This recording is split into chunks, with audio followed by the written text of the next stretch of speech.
தமிழக வெற்றி கழகத்துடைய தலைவர் விஜய் அவர்கள் என்ன செய்ய போகிறார் அப்படின்னு சொல்லி ஒட்டுமொத்த தமிழ்நாடே உற்று நோக்கி கொண்டிருக்கக்கூடிய சூழல்ல விஜய் அவர்கள் சனிக்கிழமை தோறும் மக்களை நேரடியாக சந்திக்க போகிறார் அப்படின்னு சொல்லி தமிழக வெற்றி கழகத்தின் சார்பில் அறிக்கை வெளியாகி இருந்தது. விஜய் அவர்கள் எங்கெங்கெல்லாம் பயணம் செய்ய போகிறார் அப்படின்ற ஒரு அட்டவணை வெளியாகி இருந்தது. திருச்சியில் மரக்கடை அப்படின்ற பகுதியில் தான் விஜய் அவர்கள் பேச இருக்கிறார் அப்படின்னு சொல்லி காவல்துறை தரப்புல இருந்தும் தாவேகா தரப்புல இருந்தும் தெரிவிக்கப்பட்டிருக்கிறது. அந்த அனுமதி கொடுக்கப்பட்ட அந்த இடத்துல மட்டும் விஜய் அவர்கள் குறிப்பிட்ட நிமிடங்கள் மட்டுமே பேசணும்னு சொல்லி காவல்துறை தரப்புல குறிப்பிடப்பட்டிருக்கிறது.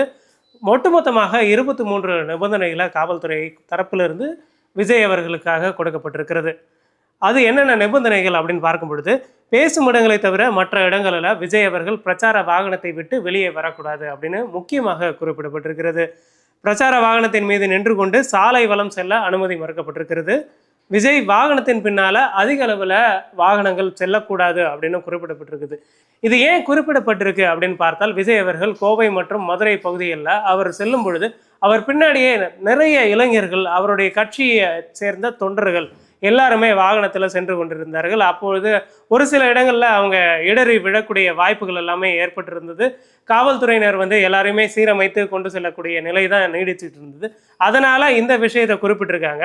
மேலும் விஜய் அவர்கள் அனுமதி அளிக்கப்படும் இடங்களில் 25 முதல் 30 நிமிடங்கள் மட்டுமே பேசணும் அப்படின்னு சொல்லி காவல்துறை தரப்பில் தெரிவிக்கப்பட்டிருக்கிறது. சட்டம் ஒழுங்கு பிரச்சனை ஏற்படக்கூடாது அப்படின்னு சொல்லியிருக்காங்க. எந்த பிரச்சனையும் வரக்கூடாது. ஏன்னா சென்னையில் கூடியிருந்த அந்த தாவேக்காவினர் எல்லாருமே என்ன பண்ணாங்கன்னா, சாலை ஓரமாக இருக்கக்கூடிய, சாலை நடுவில் இருக்கக்கூடிய அந்த மீடியன் தடுப்பு பகுதியில் இருந்த அந்த ஸ்டீல் ஸ்ட்ரக்சர்ஸ் எல்லாத்தையும் மேலே ஏறி நின்று அது எல்லாமே உடஞ்சி விழுந்ததெல்லாம் நம்ம செய்திகளில் பார்த்துருப்போம். அதனால் காவல்துறை தரப்பில் இந்த சில கட்டுப்பாடுகள் விதிக்கப்பட்டிருக்கிறது நாம் உற்று நோக்க வேண்டி இருக்கிறது. செப்டம்பர் 13 அன்று, அதாவது குறிப்பாக விஜய் அவர்கள் பேச இருக்கின்ற அந்த தினத்தில் காலை 10:30 மணியிலிருந்து 11 மணி வரை பேச வேண்டும் அப்படின்னு சொல்லி காவல்துறையில் அரை மணி நேர கேப் மட்டுமே கொடுக்கப்பட்டிருக்கிறது. இந்த அரை மணி நேரத்தில் மட்டுமே விஜய் அவர்கள் பேச இருக்கிறார் அப்படின்னு சொல்லப்படுகிறது. பெரிய குச்சிகளில் இணைக்கப்பட்ட கொடிகளை யூஸ் பண்ணக்கூடாது அப்படின்னு சொல்லி காவல்துறை தரப்பில் சொல்லியிருக்காங்க. ஏன்னா எலக்ட்ரோக்யூஷன் நடக்க வாய்ப்பு இருக்குது. அதாவது மின்கம்பிகள் இருக்குது. அந்த மின்கம்பிகளில் அந்த கம்பிகளோ ஏதோ ஒன்று அசம்பாவிதம் ஏற்படக்கூடாது, அது பட்டு ஷாக் அடித்து இறப்பு ஏற்படக்கூடாது அப்படின்றது காவல்துறை பார்க்குறாங்க. ஒரு ப்ரிகாஷனரி மெத்தடாக தான் இதை பார்க்க முடியுது.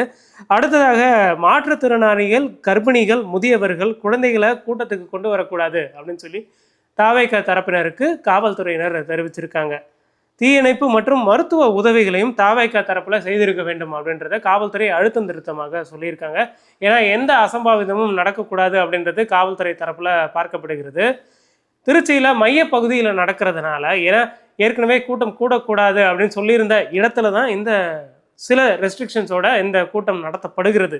அதனால் மக்கள் ரொம்ப பாதுகாப்பாக இருக்கணும் அப்படின்றத அரசும் சரி காவல்துறையும் சரி உன்னிப்பாக பார்த்து கொண்டிருக்கிறார்கள். அப்படி இருக்கக்கூடிய சூழலில் தான் இந்த சில கட்டுப்பாடுகளோட அனுமதி கொடுக்கப்பட்டிருக்கிறதா நம்ம பார்க்க முடிகிறது. மேலும் மக்கள் மற்றும் வணிகர்களுக்கு எந்தவித இடையூறும் ஏற்படக்கூடாது அப்படின்னு சொல்லி காவல்துறை தரப்பில் தெரிவிக்கப்பட்டிருக்கிறது. ஏன்னா மக்கள் பெருங்கூட்டமாக வரக்கூடிய ஒரு மார்க்கெட் பகுதியாக தான் இது பார்க்கப்படுகிறது. இந்த இடத்துல இந்த கூட்டம் நடத்துறதுனால எந்தவித சம்பவங்களும் நிகழக்கூடாது அப்படின்றது தான் அரசு தரப்புலையும் சொல்லப்படுது, காவல்துறை தரப்புலையும் சொல்லப்படுது. அந்த காரணத்தினால்தான் இந்த 23 நிபந்தனைகள் விதிக்கப்பட்டிருக்கிறது. தாவேக்காவினர் இதையெல்லாம் கட்டுப்பாடோடு ஃபாலோ பண்ணி எந்தவித அசம்பாவிதமும் இன்றி இந்த நிகழ்ச்சியை முடிக்கணும் அப்படின்றது தான் எல்லா தரப்பினருடைய விருப்பமாக இருக்கிறது.